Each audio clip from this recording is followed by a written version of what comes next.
ఎన్నికలైన తర్వాత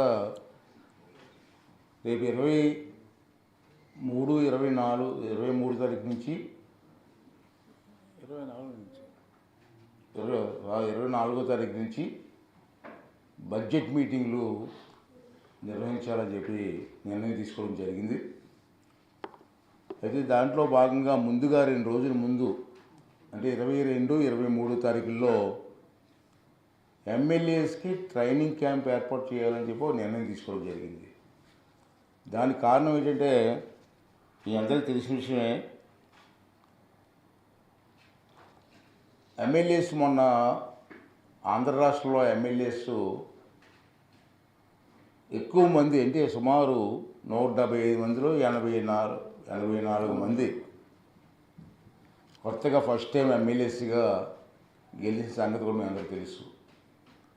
అంచేత మేమంతా కూడా నిర్ణయం తీసుకోవడం ఏంటంటే కొత్తగా ఎన్నికయ్యారు ఎమ్మెల్యేస్, వారికి ఒక ట్రైనింగ్ క్యాంప్ ఏర్పాటు చేసి అసెంబ్లీ అంటే ఏంటి, అసెంబ్లీలో ఏ విధంగా ప్రవర్తించాలి, అసెంబ్లీలో ఏ విధంగా డిస్కషన్ చేయాలి, ఏ సబ్జెక్టుల మీద డిస్కషన్ చేయాలి అన్న అవగాహన ఏర్పాటు చేయడం కోసం చెప్పి ఒక నిర్ణయం తీసుకోవడం జరిగింది.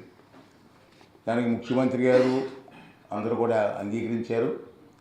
అంచేత ఫస్ట్ డే అంటే 22వ తారీఖున మన లోక్సభ స్పీకర్ గారు వారిని ఇవాళ కలిసి వారిని మేము ఇన్వైట్ చేసాం. వారు వెంటనే ఒప్పుకొని మంచి కార్యక్రమం పెడుతున్నారని చెప్పి వారు కూడా ఈ కార్యక్రమానికి వస్తారని చెప్పి వారు అంగీకరించడం జరిగింది. అందులో భాగంగా 2వ రోజున ఫస్ట్ డే పార్లమెంట్ స్పీకర్ గారు ప్రారంభిస్తారు.